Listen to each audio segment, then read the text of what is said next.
ஊர்ல இருக்கிற நண்பர்கள், வீட்ல உள்ளவங்க எல்லாரும் நெனைக்கிறாங்க, யுஏஇ வந்துட்டாக்கா கடுமையான சம்பாத்தியம் இருக்கு. நல்லா என்ஜாய் பண்ணலாம் லைஃப அப்படி இப்படின்னு நெனைக்கிறாங்க. ஆனா சமீபத்தில வந்து ஒரு சர்வேல என்ன சொன்னாங்கன்னு சொன்னாக்கா, யுஏஇல உள்ள மக்கள் வந்துட்டு வருமானத்த விட அதிகமான செலவு பண்றாங்கன்னு சொல்லி ஒரு ஸ்டாட்டிஸ்டிக்ஸ் வந்திருக்கு.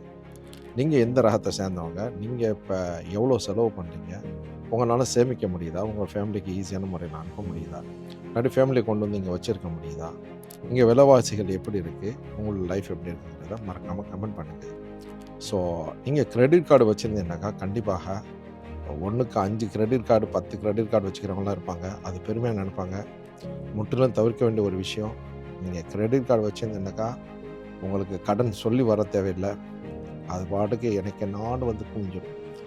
ஸோ நீங்க எந்த ரகத்துல இருக்கேன்னு சொல்லுங்க. உங்களுக்கு சேலரி போதுமா இல்லையாங்கிறத கமெண்ட் பண்ணுங்க. Thank you very much for வாட்சிங் லெஜெண்டரி டிஸ்கவரி. பாய்.